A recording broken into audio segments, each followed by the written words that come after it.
Polling రోజున ballot బాక్స్ను సిద్ధం చేసుకోవడం ఎలాగో ఇప్పుడు మనం చూద్దాం. మన వేలి సహాయంతో బ్యాలెట్ బాక్స్ యొక్క లివర్ను లాగి ఉంచి నాబ్ను యాంటీ క్లాక్ వైజ్ దిశలో తిప్పాలి.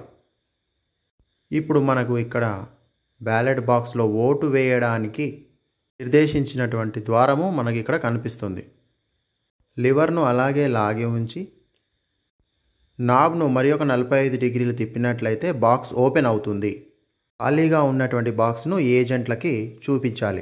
ఇప్పుడు ఒక గ్రీన్ పేపర్ సీల్ తీసుకొని దానిపైన డిస్టింగ్విష్ మార్క్ని వేసుకోవాలి.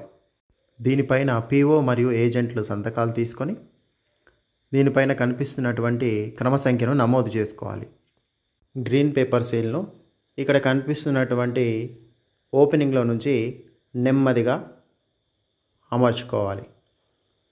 ఇలా అమర్చిన తర్వాత పైభాగంలో మనకు డిస్టింగ్విష్ మార్క్ అనేది ఈ విధంగా కనిపించేటట్టుగా చూసుకోవాలి. ఇప్పుడు ఒక గట్టి అట్ట ముక్కను తీసుకొని దాన్ని ఇక్కడ చూపినట్టుగా అమర్చుకోవాలి. అలాగే గ్రీన్ పేపర్ సీల్ యొక్క మిగతా భాగాలను మర్చుకోవాలి.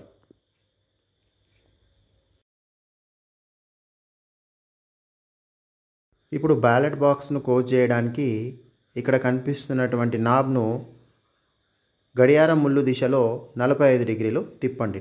టక్కుమని శబ్దంతో బ్యాలెట్ బాక్స్ లాక్ అయిపోతుంది. ఇప్పుడు బ్యాలెట్ బాక్స్ను థ్రెడ్ సహాయంతో టెంపరరీ సీల్ చేస్తాము. అలాగే బాక్స్కి అడ్రస్ ట్యాగ్ని కూడా మనం కట్టేసి దాన్ని కూడా వ్యాక్స్ సహాయంతో సీల్ చేస్తాము.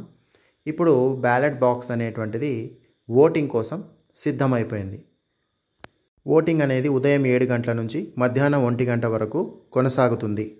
ఓటింగ్ అనేటువంటిది 1 గంటకు క్లోజ్ అయిన తర్వాత టెంపరరీ సీల్ను మనం బ్రేక్ చేసి ఇప్పుడు బాక్స్ని మనం క్లోజ్ చేస్తాం. దీనికోసం ఇక్కడ ఇవ్వబడినటువంటి నాబ్ను మనం గడియారం ముళ్ళు దిశలో ఇక్కడ చూపిస్తున్నటువంటి విధంగా తిప్పినట్లయితే టక్కుమని శబ్దంతో బాక్స్ అనేటువంటిది లాగ్ అయిపోతుంది. ఇప్పుడు మనకు మళ్ళీ ఓటింగ్ చేయడం అనేటువంటిది కుదరదు. ఇప్పుడు మనం దీన్ని ఫైనల్గా సీల్ చేసి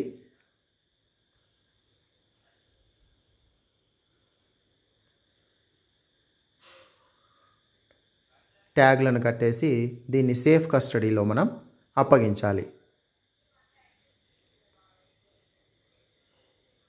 థ్యాంక్ యూ.